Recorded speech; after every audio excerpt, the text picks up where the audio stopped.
Alexander the Great's father, King Philip II of Macedon, was assassinated in 336 BC during his daughter's wedding banquet. The exact motive behind the assassination remains uncertain, with theories ranging from personal grievances to political intrigue. After his father's assassination and death, Alexander quickly moved to secure his position as the new king. He succeeded King Philip II without any immediate challenges to his authority. However, some historians have speculated about the possibility of Alexander's involvement in his father's assassination. But could Alexander have spearheaded the assassination of his father? Let's find out.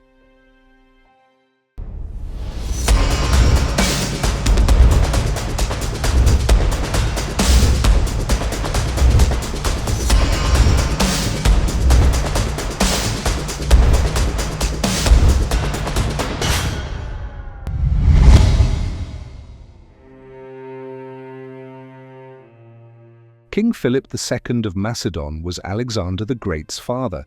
He was of the house of the Argead dynasty and the 18th king of Macedonia.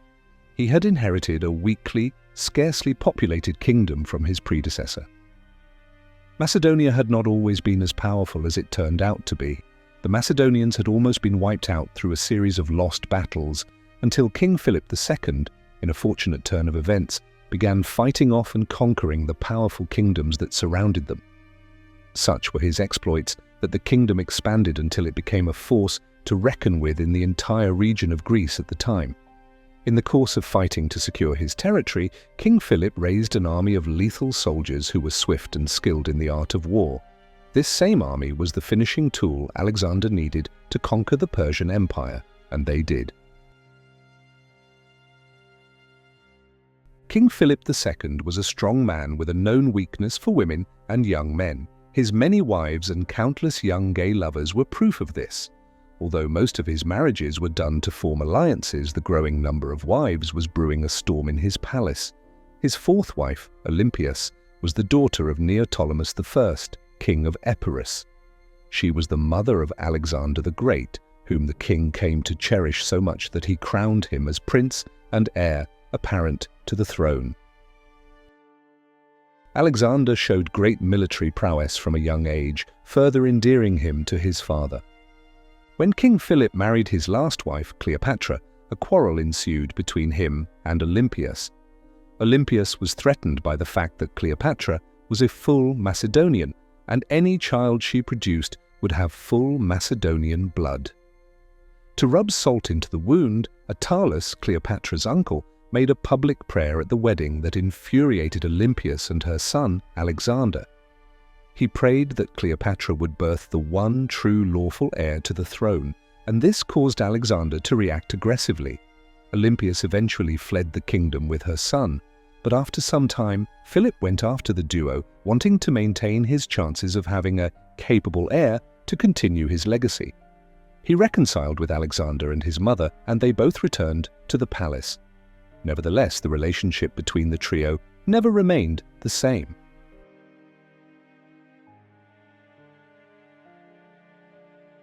It was an auspicious day. The daughter of one of the most powerful kings in the world was getting married, and noble men and women in their numbers were expected at the wedding ceremony. The wedding was to take place in Aige in the summer of 336 BC.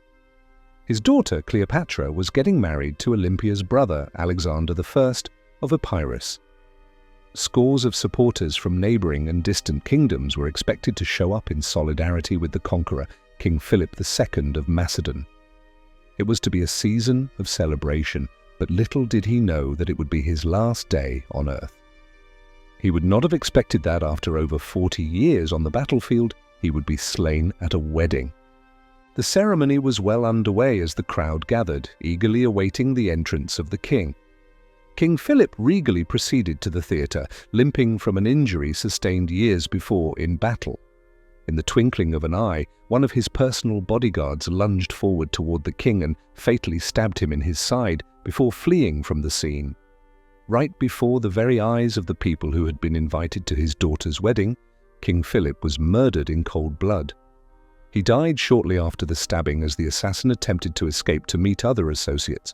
However, the assassin's luck ran out when his foot got caught in a vine root, slowing him down. He was then speared to death by one of the king's bodyguards who had been ordered on a chase for him. Who was this young bodyguard, bold enough to murder the king right in front of the teeming crowd?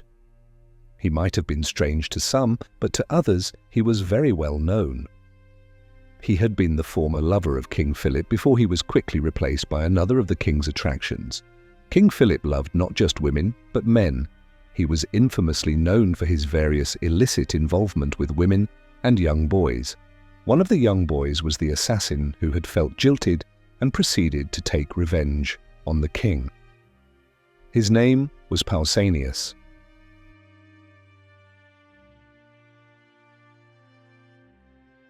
It was apparent that Pausanias had murdered the king in broad daylight, but many wondered if he had planned the assassination alone, considering the circumstances surrounding his escape plan.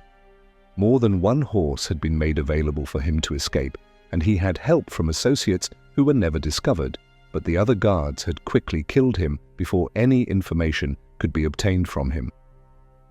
Had more prominent people taken advantage of Pausanias's rage to assassinate the King of Macedon? Could it be that there was a larger conspiracy they had been trying to protect when they killed him swiftly? These were some of the things members of the court wondered about. Barely 20 years old at the time, Alexander accused the king of the Persian Empire of plotting the assassination. He believed the Persian king was trying to prevent further battles between him and the powerful Macedonian army. Some believed that Alexander's mother, Olympia, was responsible for the assassination. Although she enjoyed the privileges that came with being the mother of the heir to the throne, there was no love lost between her and her husband. Suspicions about her involvement worsened when the last wife of the king, niece to Attalus, was murdered with her newborn baby shortly after the king's death. She killed the newborn in the arms of her mother Cleopatra and then forced Cleopatra to hang herself. From the moment King Philip had wedded Cleopatra, Olympia had hated her, believing she and any possible offspring would be a threat to her son's ascension to the throne. Olympias also placed a crown on Pausanias' body and offered yearly offerings in his name. Many knew that Olympia was scheming and ruthless and suspected she was responsible for the unfortunate turn of events within the palace. Alexander, the heir to the throne, was also not spared from the list of persons suspected of having planned the king's murder. Some believed he was eager to rule and did not want to wait any longer for his father to die. This would leave him no option but to hasten his father's exit from the throne. This was evident in his hasty ascension to the throne hours after his father was assassinated. After this, he sent men to the battlefront to execute Attalus. He also eliminated other possible rivals to his throne, including a cousin, Amyntas IV. He then embarked on a series of wars with neighboring kingdoms, seeking to stamp out any rebellious uprisings within the region after hearing the news of King Philip's death. He succeeded in retaining Macedonia's position as the most powerful within that region. On the flip side, some argued that this was not reason enough to assume he was privy to his father's murder.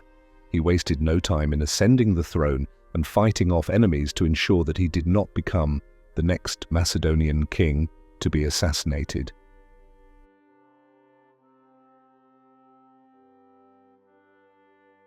According to the historical record of events, King Philip II had a very complicated love life, marrying approximately 5 to 7 wives and numerous lovers, including both male and female. Any of these scorned wives or lovers could have orchestrated his death.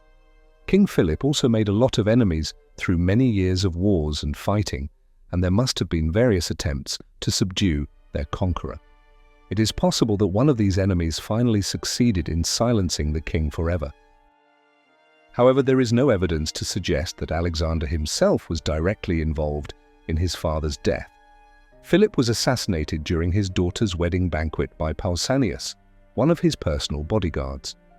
The exact motive behind the assassination remains uncertain, with theories ranging from personal grievances to political intrigue. Alexander was in another part of Macedon at the time of his father's assassination, and he quickly moved to secure his position as the new king. He succeeded Philip II without any immediate challenges to his authority, suggesting that he was not implicated in his father's death. While some historians have speculated about the possibility of Alexander's involvement in his father's assassination, there is no concrete evidence to support such claims. It is widely accepted that Pausanias acted alone or as part of a conspiracy unrelated to Alexander.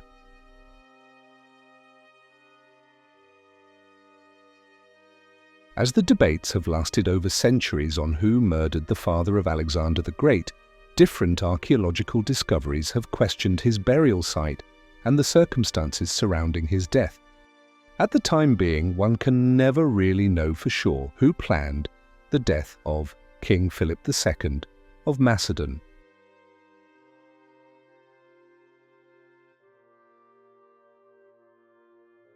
About 13 years later, Alexander the Great himself would die under mysterious circumstances. You can check out the full story in our next episode.